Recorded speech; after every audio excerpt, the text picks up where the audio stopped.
Olá! Começa agora o episódio 29 do Hora Bolas. No episódio de hoje vamos falar de pelota vasca.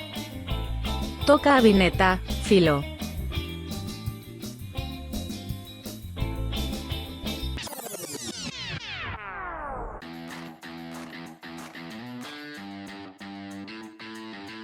Esquericasco, Maria! Começa agora o episódio 29 do Hora Bolas, a história do mundo levada na esportiva. Eu sou o Fernando Tancredo, do Tanque. Eu sou Felipe Lopes, El Filó. E eu sou Henrique Gonçalves, Exizenik Gabe. Ó, Agora vocês adivinham o que é isso. Sem apelido, embaixo. Pô, sabe muito de Basco, impressionante você. Eu sou expert em Basco. esquericasco, que na verdade são duas palavras. Esquericasco é como você fala obrigado em basco, né? A língua aí da região do País Basco, lá na Espanha e na França. Porque hoje a gente vai falar de pelota basca, que é um dos esportes aí mais loucos da atualidade. Eu gosto que você já agradece com nojo, né? Você fala asco aí no meio do agradecimento. Hora Pelotas Bascas Murchas começou bem. Uera Pelotas, por favor. Tá certo. Mas antes da gente começar aqui, dá aquela passada nas nossas redes sociais. Hora Bolas pode, hora com H, pode POD no Instagram e no Twitter. E estamos também aí nas diferentes plataformas que você tá usando para nos escutar, né? O Apple Podcast, Google Podcast, Spotify, Deezer, Cashbox. E estamos também no YouTube. Então aproveita para dar aquele subscribe e aquela seguida lá na gente também. E só pra avisar aqui, uma coisa importante é que Hora Bolas em Basco é Dembora Pilotac. Tá? Então esse é o Dembora Pilotax Murchas. Tá bom? Verdade. Google Translate tá comendo solto aqui hoje. Jamais. Imagina, isso são as aulas de Basco que eu tive. Mas hoje, então, a gente começa uma nova série de episódios sobre esportes bizarros ou esportes diferentes, né? Únicos. Exóticos, né? Isso. Que é aquela palavra que você quer falar que é bizarro, mas não quer ofender tanto, aí você fala que é exótico. E o primeiro desses esportes é a pelota basca, que é um esporte aí basicamente praticado na região do País Basco, mas que é um tanto quanto interessante e diferente, né? Inclusive, ele é tão diferente que ele tem várias modalidades aí dentro da pelota basca, né? Você pode jogar dos jeitos mais variados possíveis. Quase um esporte secreto entre os bascos, inclusive, assim, você tem que ser basco, né? Pra saber aí como é que se joga isso. É bom que eu e Tanque aqui a gente sabe, né? Profissional, porque somos Vasco. Eu queria que o episódio fosse sobre a pelota flamenga, né? Mas, assim, não aceitaram, fui voto vencido. A gente vai falar da pelota vasca mesmo. Aliás, brincadeiras à parte, a pelota vasca que, como a gente sabe aqui, os espanhóis têm uma dificuldade grave aí para diferenciar o B e o V, e em espanhol o esporte, na verdade, chama pelota vasca, com um V mesmo, né? Então, para começar a falar aqui do esporte em si, o Filó vai explicar aí mais ou menos as regras e como funciona esse jogo louco aí. E não é nada simples, né? A gloriosa pelota vasca, ou La Pelota Basca, né? É um esporte jogado com uma bola, que é batida aí normalmente com uma raquete, um bastão de madeira ou uma cesta até, contra a parede. Antigamente era até batido com a própria mão dos jogadores. Em algumas de suas modalidades antepassadas aí, podia ser jogado quase que numa quadra, com os jogadores frente a frente, separados ou por uma linha no chão ou por uma rede, né, similar ao tênis. Mas atualmente é praticado realmente numa quadra com uma parede. E para fazer uma comparação aqui, o esporte mais similar à pelota vasca seria o squash. Aquele esporte também com duas raquetes, aquela bolinha preta pequena que se joga numa quadra fechada, 3 paredes ali e 2 linhas nas paredes fazendo as marcações. Eu diria que, na verdade, o esporte mais similar à pelota vasca, na verdade, é o paredão, né? O paredão que a gente jogava aí no tempo de escola. Exato. Pegava uma bolinha de tênis e ficava batendo na parede. É basicamente isso a pelota basca, só que evoluiu ao longo dos anos. Aí o pessoal usa raquete, usa cesta, mas a ideia é basicamente essa. Isso quer dizer que o Brasil é uma potência não descoberta aí da pelota basca, né? Eu mesmo, o Tanque, a gente jogava muito paredão no recreio do colégio. Todo recreio tinha o campeonato de paredão. Isso. E a marcação da quadra era entre a arquibancada e uma parte do chão que era mais elevada, e aí a bola ficava batendo na quina toda hora e se perdia o ponto. Era um inferno. Isso, não podia dar caixote. Regras da rua, né, que a gente jogava ali. Era o Pelota Basca Street. E esse esporte surgiu aí na Idade Média, a gente vai explicar mais detalhadamente mais pra frente aqui, mas surgiu obviamente no País Basco, na Idade Média. Atualmente também é praticado, além do País Basco, em outras regiões da Espanha, principalmente Navarra e La Rioja, que são ali adjacentes ao País Basco. Algumas outras comunidades autônomas também, só que em menor escala. E também ali um pouco no sul da França, né, que também faz essa fronteira aí com o País Basco. Além dessa região, o esporte também migrou aí para outros países, principalmente de colonização espanhola, né, nas Américas. E outras potências são aí Argentina, Cuba, Chile, México. Também é praticado no Uruguai, Venezuela e até nos Estados Unidos, que também tem uma comunidade forte aí, né, de latinos. Fica aí a dica, então. Vou dar uma olhada aqui na Federação de Pelota Basca aqui de Cincinnati. Aí, ó. É bom, né, fazer aquele exercício aí durante a semana, quem sabe pelota basca. Bater uma pelotinha. Bater uma basquinha. E falando até nessa questão do exercício físico, é bem interessante porque assim como o squash, a pelota basca é um esporte muito, muito físico, né? Exige bastante condicionamento para você correr ali na quadra. Mesmo sendo uma quadra fechada, é bem veloz o esporte e você ativa aí todas as partes do seu corpo. Então é um bom exercício aí pro tanque, né? Manter a forma em Cincinnati. Já tá certo já que eu vou fazer. Inclusive, é um dos esportes mais rápidos, né? Que tem uma das bolas que atingem maiores velocidades aí entre todos os esportes. Em algumas modalidades chega até acima de 300 km por hora a velocidade da bolinha, né? 310. E até por isso, você precisa usar proteção. É obrigatório o uso de óculos, para evitar que você fique cego aí tomando uma bolada no olho. Até se o seu óculos cai durante o ponto, você automaticamente perde esse ponto. Em alguns lugares se usa até capacete também. Mas, Filó, o tanque, antes de ir lá na Federação de Pelota Basca de Cincinnati, ele tem que saber como é que se joga, né? Então, explica um pouco como é que é esse jogo aí, por favor. Mas é claro, queridos co-apresentadores que estão aqui representando os nossos queridos ouvintes com essas perguntas nada ensaiadas. A pelota basca é dividida em 14 modalidades, tem bastante opção para quem quiser jogar, e cada modalidade se diferencia aí pelo tamanho e marcações da quadra, ou também pelos equipamentos, que seriam aí o tipo de bola, tipo de raquete, também material da bola, material das raquetes. Mas sempre são jogados aí contra o frontis, que é o muro em basco, o famoso paredão aí que o tanque disse. E já nessa vibe do paredão, que é uma palavra no aumentativo, eles também têm o fronton lá, que seria o paredão deles, né? Que o fronton é o nome dado à quadra em que se joga, o frontis então é o muro e o fronton é a quadra. E algumas modalidades se joga no trinquete, que é a variação aí do fronton, que é uma quadra um pouquinho menor. O Filó mostrando aí, então, que seu conhecimento vasco realmente é vasto. São muitos anos de Vasco aqui, né? Uma vida inteira. E de Basco também. Então, dessas 14 modalidades, cada uma tem suas próprias regras, mas no geral são bem similares e as regras gerais são as mesmas. Então, na pelota basca, os jogadores podem jogar ou sozinhos ou em duplas, né, contra a equipe adversária ou contra um adversário.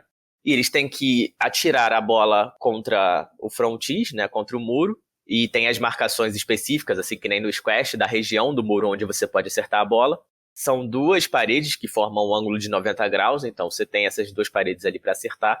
E você tem que acertar a bola acima da linha que marca ali uma altura entre 90 centímetros e 1 metro. Depois que a bola bate na parede, ela volta e só pode ficar uma vez no chão antes do atleta adversário rebater. Então, parecido aí com squash, com tênis também. Se a bola quicar 2 vezes no chão antes de você rebater, você perde o ponto. E a contagem, ela varia entre as modalidades, mas ela tem um mínimo aí de 12 pontos. E assim como no tênis e no squash, né, para você iniciar uma jogada, você dá um saque. Bem parecido mesmo com o que era esse paredão que a gente jogava na escola, ou que, como é o squash também, né?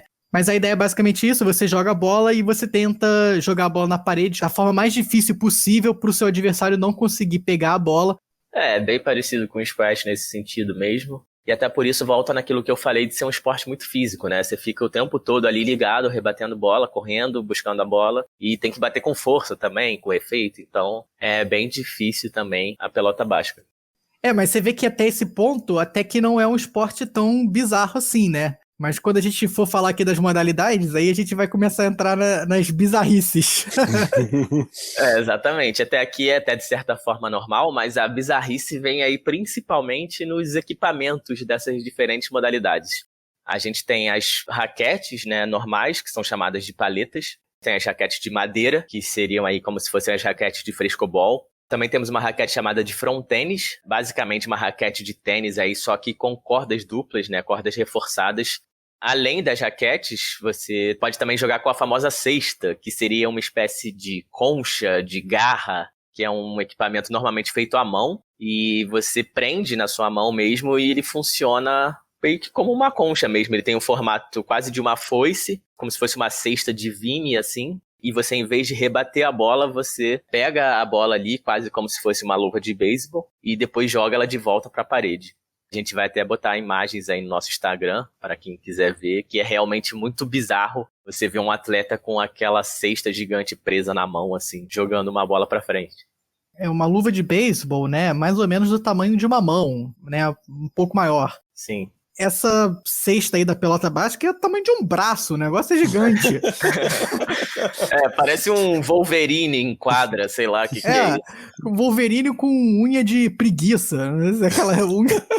O cara pega aquele negócio e arremessa lá no meio da quadra. É muito louco. Parece uma preguiça mesmo.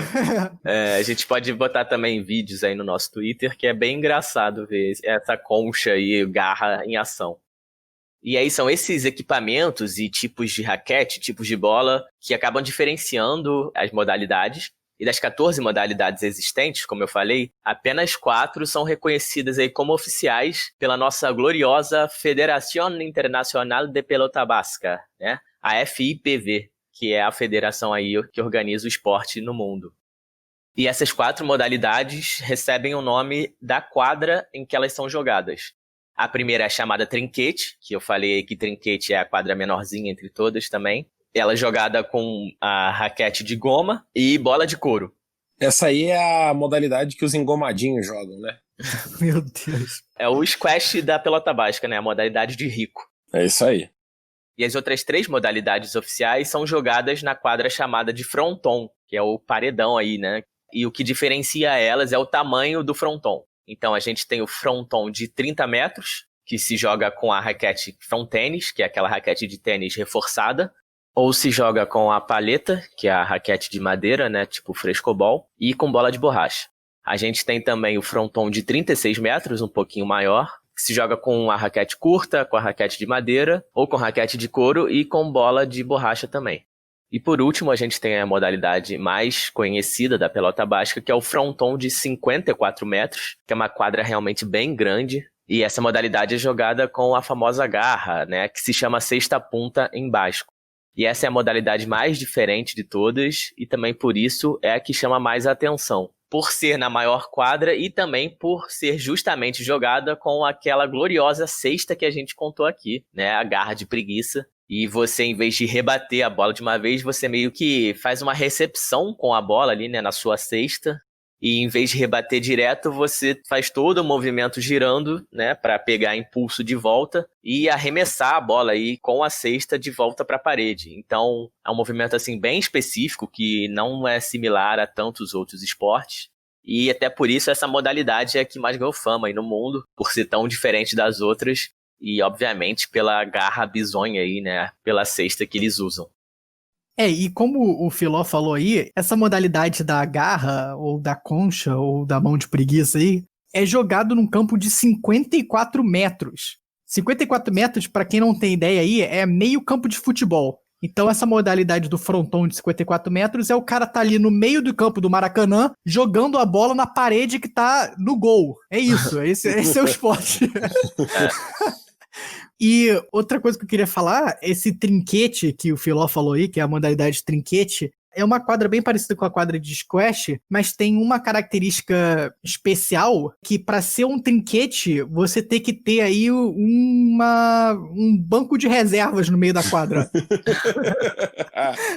A gente vai botar uma foto aí no Twitter, porque eu não sei nem exatamente como escrever isso, mas é basicamente um telhadinho que tem no canto da quadra, que parece muito um banco de reserva antigo, e que para ser trinquete você tem que ter o telhadinho ali no canto da quadra, senão não caracteriza como sendo um trinquete. Mas de útil mesmo ele não tem nada, né? só tá ali pra atrapalhar mesmo. Seu estilo, é o estilo da quadra. Vocês não entendem do paisagismo da quadra de trinquete. Mas falando aqui da quadra do fronton de 54 metros, que é onde é jogada a modalidade da garra, por outro lado, a quadra é bem mais estreita, né? Ela tem cerca de 12 metros de largura só. E essa sexta barra garra aí do fronton de 54 metros é chamada de sexta punta, em espanhol e em basco. E o interessante dessa modalidade é que ela também tem outro nome, que os bascos chamam de rayalai, ou jayalai aqui em português, que traduzindo aí do basco seria jogo alegre ou brincadeira alegre. E esse nome vem da criação dessa modalidade, que por ser a mais diferente aí da pelota basca, também se deu um pouco mais tarde. Nas últimas décadas do século XIX, ela foi criada por bascos que viviam na Argentina e jogavam aí alguma variação da pelota basca da época. E quando eles estavam na Argentina, começaram a jogar nos paredões de lá e foram inventando as regras dessa modalidade, inclusive a criação da sexta punta, que é essa garra aí que eles jogam.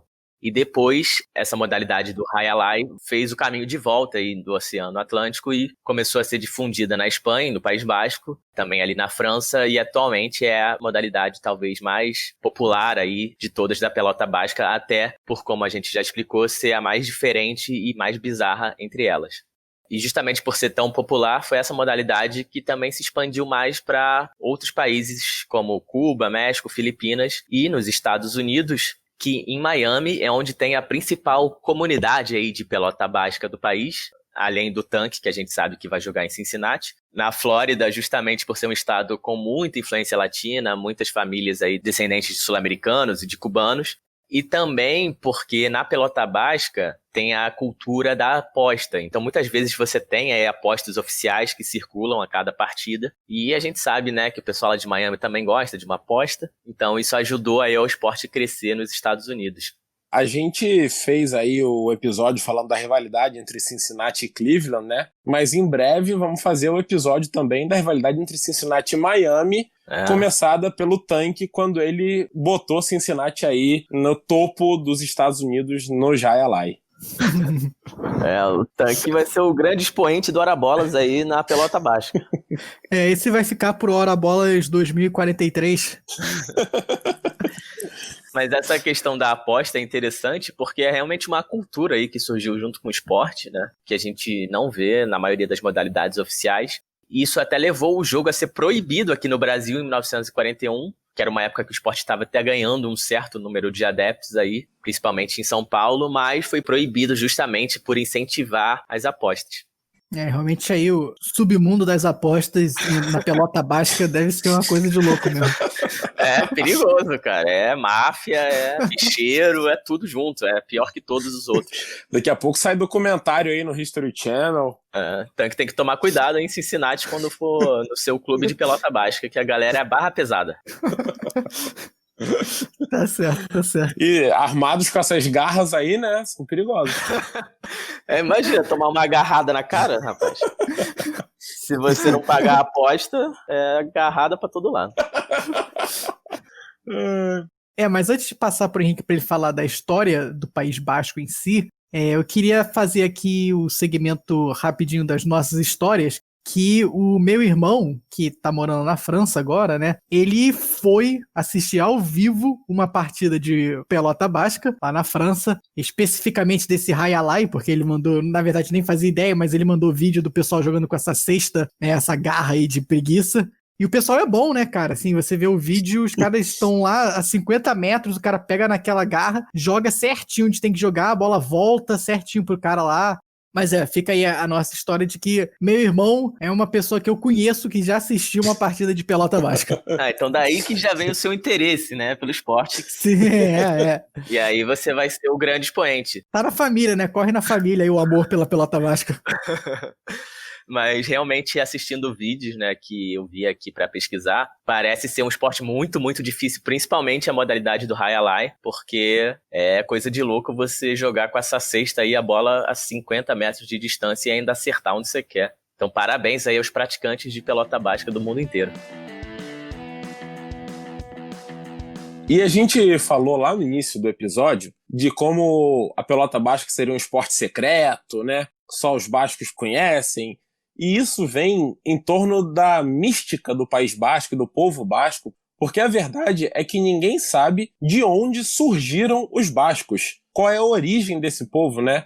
Normalmente no mundo você consegue traçar a origem de cada povo. Você sabe que os índios sul-americanos vieram ou da Polinésia, ou então descendo quando, na Era do Gelo, cruzaram pelo Estreito de Bering no Alasca e aí desceram as Américas. Sabe que os europeus vieram de uma expansão dos povos lá do Oriente, e por aí vai, né? Você consegue traçar a origem de todos os povos. Que isso, hein? Henrique é profundo conhecedor aí. Sou um antropólogo raiz. Raiz mesmo, né? Porque sabe até da origem de todos os povos. Mas a verdade é que os bascos, ninguém sabe. Existem várias teorias, mas ninguém consegue decidir de onde eles vieram e não se consegue conectar a língua deles com nenhuma outra língua no mundo. Mas indo aí para as teorias, uma das principais é que os povos bascos são derivados dos homens de Cro-Magnon, que é uma espécie aí humana mais antiga, né, que chegou na região aí do País Basco por volta de 35 mil anos atrás e acabou tirando aí os neandertais ali daquele local e se assentou por ali. E a maior parte desses povos teria se perdido ao longo de 35 mil anos, mas sobrou aquela regiãozinha ali que são os bascos. E a outra teoria, a de que, na verdade, os bascos chegaram lá um pouco depois disso, né? Ou melhor, qualquer momento depois disso, digamos há 10 mil anos atrás, ou há 8, 6 mil anos atrás, mas chegaram antes dos povos indo-europeus. Os povos indo-europeus são os povos que vieram lá do Oriente, tomaram a Europa, e é daí que vêm as línguas latinas, anglo-saxãs e todas as outras línguas europeias. Bem, o fato é que, assim como a pelota basca, a origem do povo basco é bizarra. Assim como a língua, né? Já que você ouviu a gente falando tanto basco por aqui, é bem difícil de você entender essa língua. É interessante que realmente a língua basca não é que nem o catalão, né? O catalão é uma mistura aí, alguma coisa entre o espanhol e o francês, então você até meio que consegue entender, né, algumas coisas do catalão. A língua basca é uma coisa completamente diferente, né? Assim, não tem nada a ver, até o obrigado, o graças, não tem nada a ver, né? Esqueris, que asco, ou seja, completamente diferente. E tudo da língua basca não tem nenhuma similaridade com o espanhol ou com nenhuma outra língua latina. Exatamente. A primeira menção aos povos bascos que se tem registro, ela ocorreu no primeiro século, o século I depois de Cristo. Alguns historiadores e viajantes da época falaram sobre essa região aí do norte da Espanha e sul da França. A Espanha e a França obviamente não existiam na época, né, mas só para localizar. E eram conhecidos como os Vascões. Ó. Olha lá. Aí sim, hein? Isso que é nome bonito de povo, rapaz. O povo vascão já era um povo importante na época. Tradicional. E uma coisa engraçada é que, na verdade, tem também um espaço aí sem menção do povo vascão, então não se sabe nem se o povo vascão da época é realmente o povo basco atual e a língua. Não se tem uma ligação direta entre os vascões e os bascos, mas tudo indica que sim, né? Essa época aí foi a época que o povo vascão acabou sendo rebaixado, mas depois eles voltaram. O povo vascão daquela época é a torcida do Vasco atualmente, né? Isso é óbvio, todo mundo sabe. Mas fica aí, que nem na história da humanidade, o elo perdido do povo vasco. E a gente vai ver aí que o Vascão é o povo da virada. Ó, rapaz. Nunca desistem, olha lá. É verdade. Então, os vascões, assim como a maior parte da Europa mesmo, foi dominada pelos romanos, né? Século I, II ali, ainda o auge de Roma. Então, foram aí mais ou menos 3 séculos de Império Romano, até que o Império Romano caiu no século V e, como eu disse, o povo vascão segue firme. Então eles tiveram um pouco de independência e liberdade mesmo como povo, até que os francos e os visigodos começaram a brigar por aquela terra. Os visigodos, que eram povos que ficavam ali pela Alemanha, se a gente olhasse no mapa atualmente. Foram também muitos séculos aí de briga entre os visigodos e os francos, e inclusive um episódio ficou marcado, mais ou menos em 780, quando o imperador francês, o imperador dos francos no caso, já que não existia a França ainda, era o Charlemagne, o Carlos Magno, com certeza um dos maiores imperadores depois do Império Romano, também conhecido como Carlos o Grande, ele que aparece até na série Vikings. Para quem assistiu, ele era o imperador francês quando os vikings tentaram tomar Paris aí. E por que tem essa história? Porque em uma das guerras em que o Charlemagne estava tentando expandir o seu império, os bascos participaram do exército rival e eles atacaram a retaguarda do Charlemagne e assim expuseram o exército do Charlemagne, que era um exército fortíssimo, e com esse ataque surpresa dos vascões, que naquela época já eram os bascos, Charlemagne foi derrotado. Tava o Ribamar ali liderando o exército vascão. Ribamar subiu mais alto de cabeça. Na hora da batalha, o grito de guerra foi: hoje tem gol do Ribamar. Bem, mas mesmo com a derrota do Charlemagne, o povo basco continuou sendo dominado aí cada momento por um, e nos momentos em que o povo basco era livre, ele era conhecido como o Ducado da Vascônia. E esse ducado ele veio e foi porque, como eu disse, ele não tinha tanta força assim, né? Um ducado pequeno, era um povo espremido aí no meio de tudo, então acabou sendo dominado ao longo dos séculos. Uma das exceções interessantes é que os muçulmanos, quando invadiram a Espanha, a Península Ibérica ali, os mouros na época, né? Eles dominaram Portugal inteiro e quase toda a Espanha, mas não chegaram lá no País Basco, não conseguiram tomar o Ducado da Vascônia. Esse Ducado da Vascônia, ou Ducado da Gascônia, que em francês até é Duché de Gascogne, ficava justamente no que mais ou menos hoje é reivindicado aí pelos separatistas lá do País Basco, justamente aí na fronteira entre a França e a Espanha, né? O que é aí o nordeste da Espanha e o sudoeste da França, né? E aí, seguindo mais adiante, foi quando os reinos espanhóis começaram a se desenvolver, o reino de Castilha, de Aragão, de Pamplona, todos os reinos que existem até hoje, as regiões da Espanha, né? São essas, Navarra também. Esses reinos então começaram a tentar dominar o País Basco, né? O reino de Pamplona dominou por um tempo, o reino de Navarra dominou por outro tempo, e assim se seguiu ao longo da Idade Média inteira. Bom, pulando um pouco mais para frente aí, quando veio a Revolução Francesa, em 1789, a região basca da França, ela começou a ser um pouco mais assimilada e perder a sua identidade independente, já que foi quando a França começou a se unificar de fato e virar a França que a gente conhece hoje em dia. Não sei dizer se isso explica, mas isso pode ser aí talvez até o porquê a região espanhola do País Basco, que é a maioria inclusive, mais ou menos 90% do País Basco fica na Espanha, talvez isso explique o porquê essa parte seja muito mais separatista e com movimentos de independência até hoje do que a parte francesa, que tem a sua cultura até hoje, mas é um pouco mais, digamos, integrada aí à França. E no início do século XIX, né, no início dos anos 1800, a Espanha começou a se unificar, foi quando teve a primeira Constituição espanhola. Na Constituição de Cádiz, em 1812, eles basicamente ignoraram o povo basco e que o povo basco queria a sua independência, né? E que era um povo diferente, e anexaram e fez com que a Espanha fosse tudo, incluindo o povo basco. E aí, 6 meses depois, o Conselho Regional Basco até se reuniu, mas acabou aceitando fazer parte da Espanha. No século XIX, ao longo dos anos 1800, nós tivemos aí as guerras carlistas, que foram guerras criadas por Carlos, que era o primo do rei da Espanha, e quando o rei faleceu, ele decidiu que ele então era o verdadeiro pretendente ao trono, aí ele deveria ser o novo rei da Espanha. Começaram as guerras na Espanha inteira, e inclusive o País Basco acabou sendo um dos focos da guerra. Essas guerras são 3 guerras carlistas, e uma foi nos anos 1830, depois 1840 e 1870. Com essas 3 guerras, isso causou uma migração dos bascos para o resto do mundo. É uma diáspora basca, digamos, fugindo aí das guerras e da fome, de tudo que vem junto com as guerras. E foi aí que os bascos começaram a chegar na América. E é por isso que, como a gente falou sobre a pelota basca, tem muitos países como a Argentina, Cuba, até os Estados Unidos, e que tem uma relativa tradição na pelota basca, né? Muito mais aí do que outros países europeus, digamos, que estão muito mais próximos do País Basco em si. Inclusive, só a título de curiosidade, na Argentina tem entre 3 a 4 milhões de descendentes de bascos, no Chile tem de 1,5 a 3 milhões e em Cuba 1,5 milhão. E o caso da Argentina é até interessante pela história que eu contei, né? Que a modalidade do Jai Alai foi criada ali na Argentina antes de voltar para a Espanha de vez e para o País Basco. Com certeza.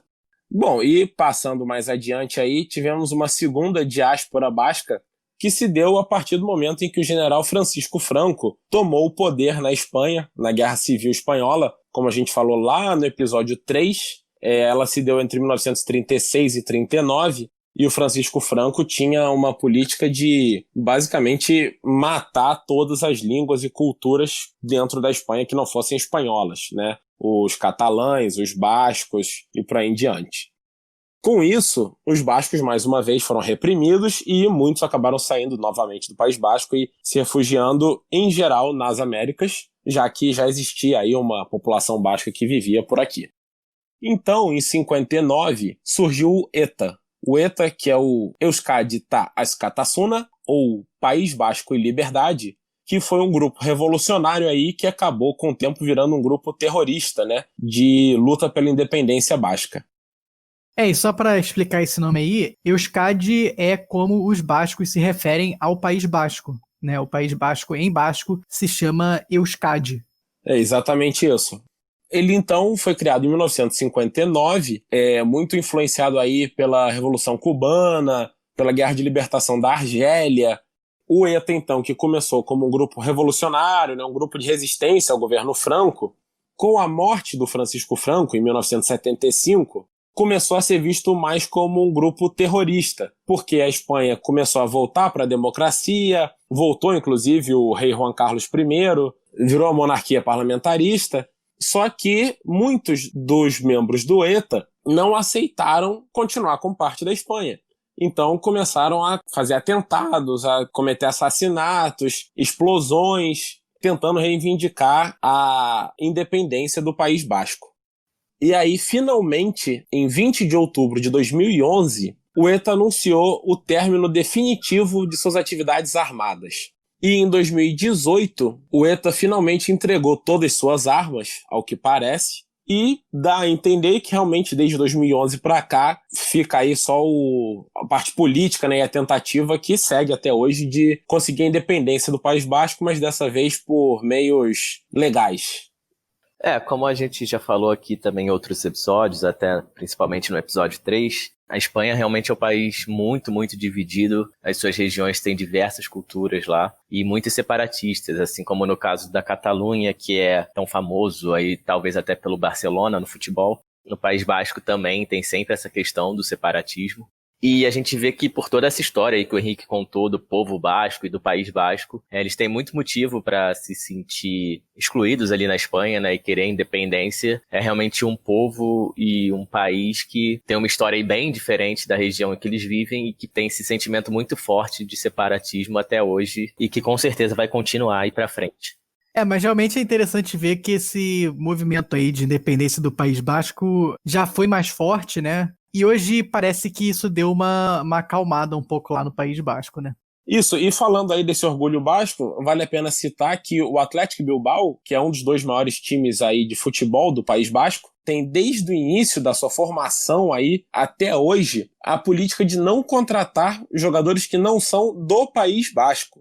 Ou jogadores que sejam comprados do Vasco, né? Aqui no Brasil também é uma opção válida. Puxando para falar aqui de novo da pelota basca, queria falar um pouco aqui da história do esporte em si, né, da formação da pelota basca. O esporte pelota basca, na verdade, se originou de um outro jogo que era jogado aí na Idade Média, né, por volta do século XI e XII, que se chamava Jeu de Paume, em francês, ou que em tradução para o português seria Jogo de Palma, porque justamente as pessoas jogavam com a palma da mão, mas era uma coisa mais parecida com tênis, né? Porque tinha ali uma divisória no meio da quadra, tinha jogadores dos dois lados da quadra e você batia a bola de um lado pro outro, tentando fazer ponto no adversário. É o paredão sem paredão, né? É isso. Paredão com uma rede no meio.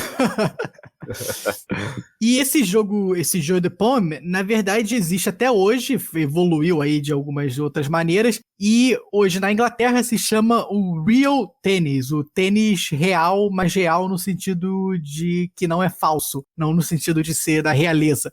O tênis real na Inglaterra é jogado até hoje e é um esporte ainda mais louco, eu acho, do que a pelota basca, porque é um meio termo entre paredão e tênis, no sentido de que ainda existe a rede, né, que divide a quadra, e para você jogar a bola pro seu adversário, você tem que jogar a bola na parede lateral e aí ela vai para a quadra do adversário. E dependendo de onde você acertar na quadra do adversário, vale mais ponto ou não. E também tem aquele banco de reserva, aquele telhadinho. E se você jogar a bola na parede e ela entrar dentro do banco de reserva, aí a maior pontuação que você pode fazer no jogo é... Você basicamente ganha um jogo se você conseguir jogar a bola dentro do banco de reserva. Mas esse jogo de pomme aí, esse jogo de palma, como eu falei, era um jogo muito popular aí na Idade Média. Até tem alguns relatos de que os reis da época tinham sua própria quadra aí de jogo de palma e jogavam tudo isso. Com o passar do tempo, esse jogo acabou evoluindo no próprio País Basco, e em vez das pessoas jogarem uma em frente à outra, né, com aí a divisória no meio da quadra, que nem era tradicionalmente o jogo, no País Basco eles tiveram a ideia de jogar contra uma parede, e no começo o esporte foi praticado nas muralhas das cidades, né, eles jogavam a bola contra as muralhas, naquela época era muito comum as cidades serem muradas, né, então o pessoal jogava a bola na muralha, ela voltava, e foi assim que nasceu a modalidade da pelota basca.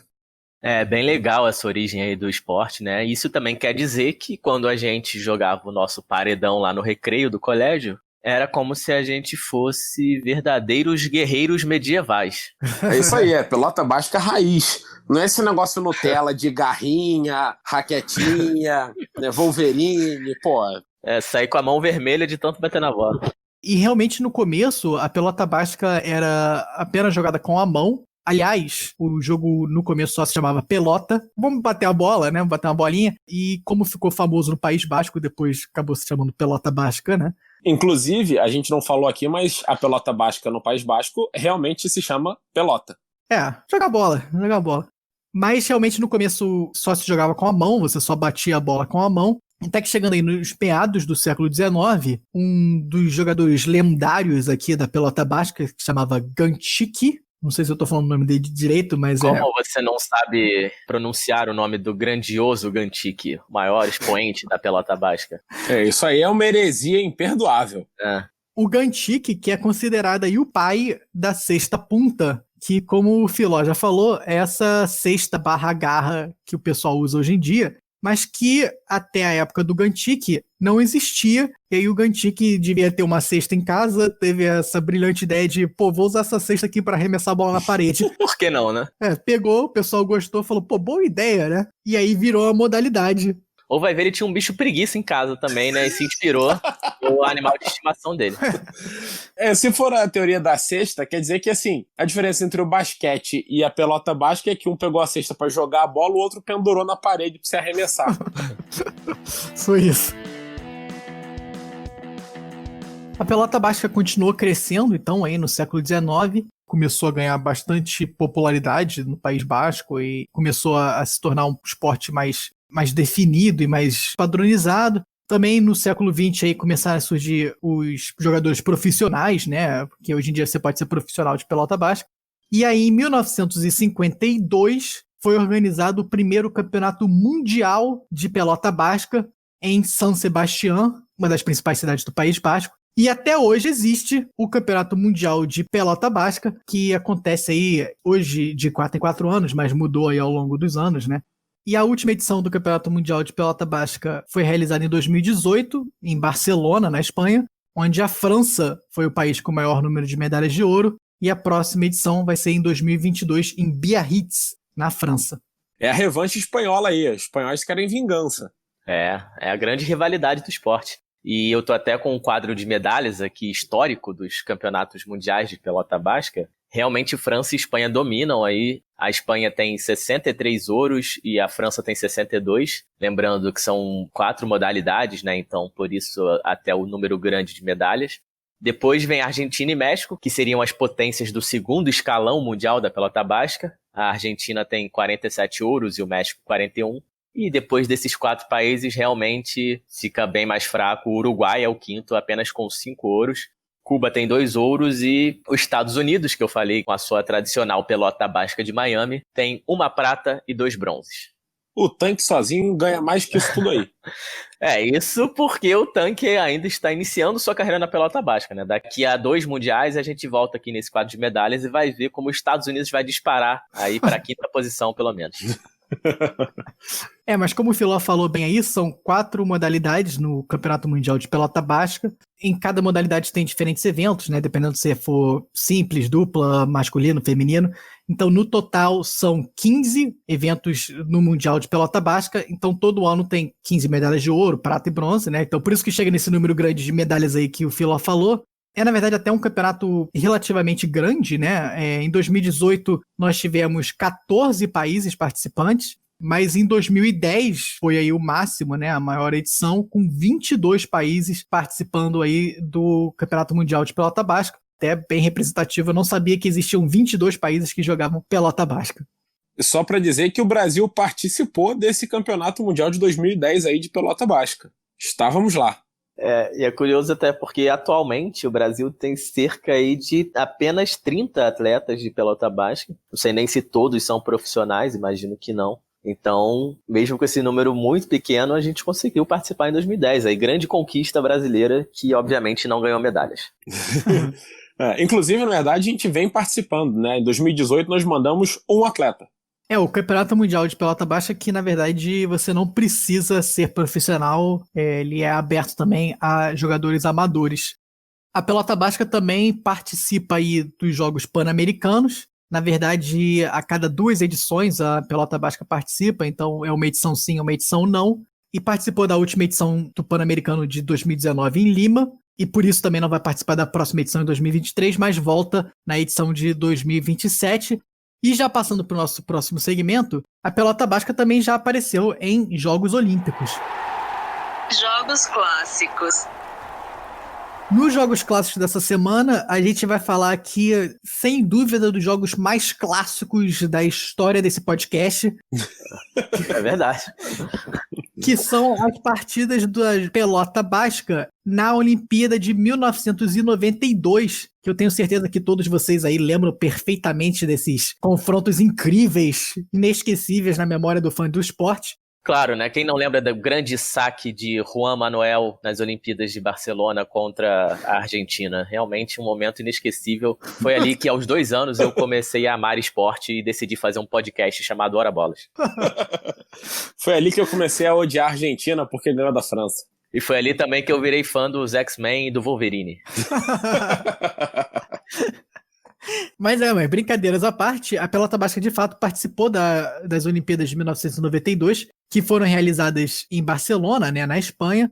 Todo país sede tem direito aí a escolher alguns esportes para serem esportes únicos naquela Olimpíada. E o Comitê de Barcelona escolheu a pelota basca para ser um dos esportes de exibição daquela edição das Olimpíadas. E lembrando que esses esportes de exibição acabam não contando para o quadro de medalhas oficial no final das Olimpíadas, né? Mas conta o campeonato e contam as medalhas também para quem recebe. Justamente. E só rapidinho, antes da gente falar da edição de 92, a pelota basca também já tinha participado de 3 edições dos Jogos Olímpicos antes disso. Ela foi um esporte de exibição em 1924, nas Olimpíadas de Paris, e em 1968, nas Olimpíadas da Cidade do México. Como a gente já falou aí também, outros 2 países que são muito tradicionais na pelota basca. E além disso, a pelota basca também foi um dos esportes oficiais aí que conta para o quadro de medalhas, não um esporte de exibição, nas Olimpíadas de 1900, também lá em Paris. E esses Jogos de Paris em 1900 realmente também ficam na memória, né, de todo brasileiro. Quando você fala da pelota basca, já vem a lembrança, né, das grandes partidas realizadas aí nessas Olimpíadas. Sem dúvida. 1900 realmente outro momento inesquecível. Eu lembro de assistir perfeitamente esses jogos da Olimpíada de 1900. Que tinha até imagem, né? Tinha até imagem, além de eu estar vivo, obviamente, né? E falando dos Jogos Olímpicos de 92, a pelota basca entrou como um esporte de exibição, né? E foram 10 modalidades diferentes da pelota basca em 92, com 5 medalhas de ouro sendo ganhas pela Espanha, 3 para o México e 2 para a Argentina. A França que ficou devendo aí nessas Olimpíadas, né? França que ganhou 4 pratas, perdeu 4 vezes na final, inclusive a final da sexta punta, né, que foi entre Espanha e França, esse jogo inesquecível na memória do fã de pelota basca. Com certeza, né? A sexta punta, que como a gente disse, é a modalidade mais incrível da pelota basca, portanto, a final também mais lembrada por todos nós. E quizá dos esportes em geral, né? Que outro esporte você é um X-Men em quadra? Nenhum, né? Então, nenhum bicho preguiça também.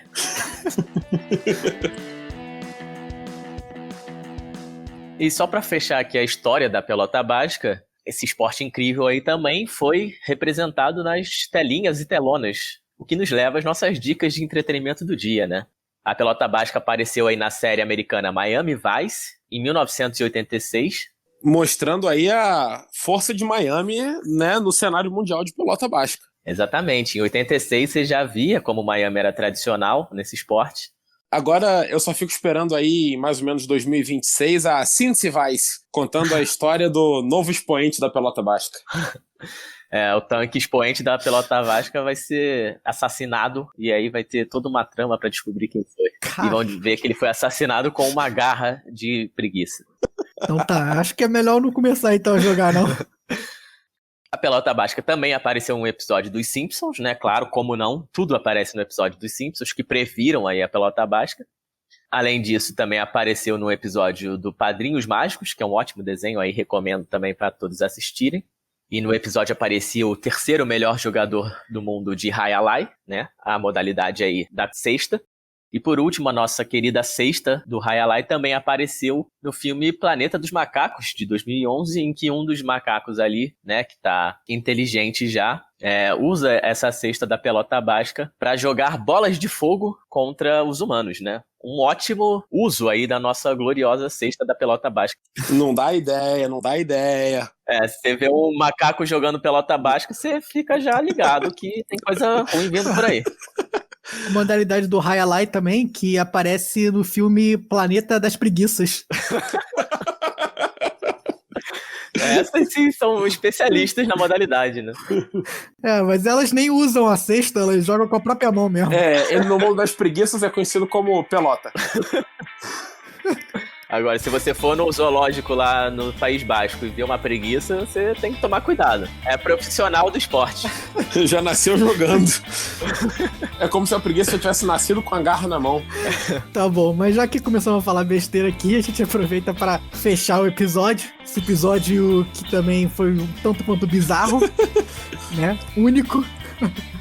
Mas sempre aproveitando para deixar nossas redes sociais. A gente tá como Ora Bolas Pod, Ora com H Pod, POD, no Instagram e no Twitter. Então, obrigado, Filó, obrigado, Henrique. Valeu, pessoal. Convido nossos ouvintes aí a procurarem o esporte e quem sabe jogar, né? Quem sabe um duelo aí contra o tanque no futuro, nosso grande expoente da pelota basca. E da Torre Astera Arte. Até a semana que vem em Basco. Olha, eu queria muito conseguir imitar um bicho preguiça, mas essa eu vou ficar devendo pra vocês. Não tem essa fácil, não. é só você dar um bocejo, pô. É um bicho preguiça. Você estragou a minha piada. Ué, você falou que não sabia imitar? Eu ia falar que eu não sabia imitar um bicho preguiça, então...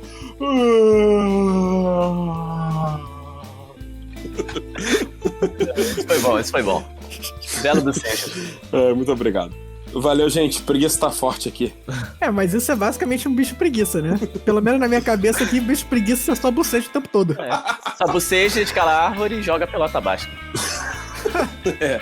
Ninguém desvendou ainda o mistério da origem dos bascos, mas o Filó desvendou o mistério do bicho preguiça. Então é isso, pessoal. Obrigado aí por nos escutarem e até semana que vem. Abraço.